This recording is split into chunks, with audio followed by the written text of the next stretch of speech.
What is up, YouTube? My name is Robert Cash. Welcome to the channel, and today we're doing what's in my camera bag. Okay, first of all, the camera bag. Most important part of what's in my camera bag. This is the Pgytech onemo Lite, 22 liters. Just got this not too long ago, so can't really say too much about it right now, other than there's some things that I like, some things that I don't like. But I'll be doing a deep dive into that in a different video, so watch out for that. Now let's get into what's in here. First up is my main camera that I'm shooting this on right now, the Canon R6 Mark II. Love this camera, just a beast of a hybrid. If you're into photos and videos, does all of it. It's rocking a 24 megapixel sensor, shoots up to 40 frames a second. Video modes go up to full HD with 180 frames a second, 4K 60 with no crop, and you can even shoot 6K, but you'll need an external monitor for that. Shoots in log, which is great for color grading, gives you way more flexibility while editing the video. So whatever you need this camera for, be it portraits, sports photography, videos, or even vlogs or whatever, this camera can do it all.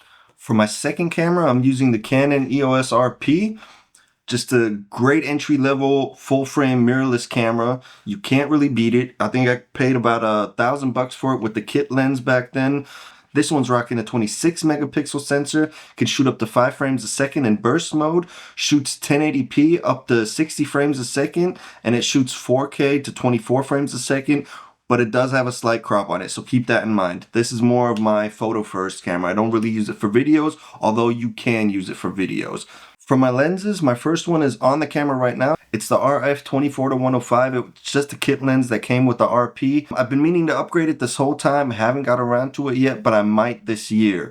Obviously, it's great for the flexibility in the focal range from 24-105, but it doesn't have a constant aperture size, so keep that in mind. You will have to adjust your settings while zooming in to keep the exposure how you want it, and that's the downside of this lens. Next up is my 16mm f2.8. Great for super wide shots if it's landscape, or what I like to call POV lifestyle photos. Basically the same kind of photo that's in the thumbnail of the video right now. Took this with the 16mm, and with the f2.8, you get super nice bokeh in the background. 16mm. Next up is my 50mm f1.8. This is the EF version for the DSLRs. I just put the adapter on it to the RF mounts. Not too much to say about the 50mm, just a great focal length, so versatile, plus the 1.8 aperture gets you super rich bokeh in the background. Yeah, everybody needs a nifty 50. Basically, every camera brand has one. They're usually super cheap. There's no excuse why you should not have this in your camera bag. Go get you a nifty 50. Next is my 85mm f2. Also a great lens, especially for portraits. I love the compression that you get with the 85mm focal range. What I don't really like about this lens is because it's a macro lens and it has such a huge focusing distance that it can sometimes hunt back and forth for focus while you're trying to shoot video or the photo, and you might end up missing the shot because of this. It's not too much of a big deal. You do have a switch here letting you switch between the focusing distances. You have the full focus distance. You have 0.5 meter to infinity, and 35 centimeters to 0.5 meter. Yeah, so I don't really love always having to switch back and forth between the focusing distances, but it's just a small caveat for this lens. Last but not least was a gift from my wife, the 70-200 f4 version, because this lens already costs an arm and a leg, and I'm pretty sure my wife didn't really want to sell her kidney just to get the f2.8 version. Love this lens though. Obviously you have great image quality because it's an L professional lens. The image stabilization is great. You also get a clicky button here for the focusing distance, although I've never actually had to use this. Great lens, love it. Next up is my drone, also a gift from my wife, the Mavic Mini 3 Pro. Love this drone, shoots up to 4K 120. So amazed at how something so small can produce such a great image quality. We took this to the Alps with us, we took it to the Maldives with us. Got some amazing shots because of this little guy right here. The controller, and what you're definitely gonna need, some extra batteries, because the flight time is just not amazing on these, so pick yourself up some extra batteries. You're gonna thank me later.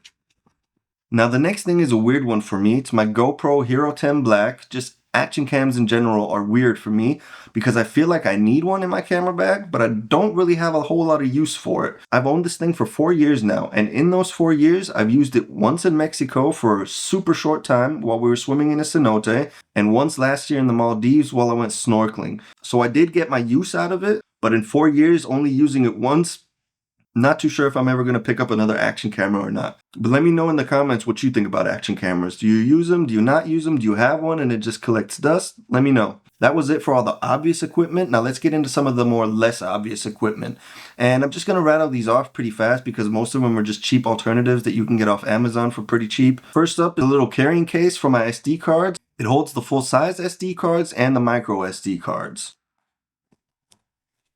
Next is another little carrying case.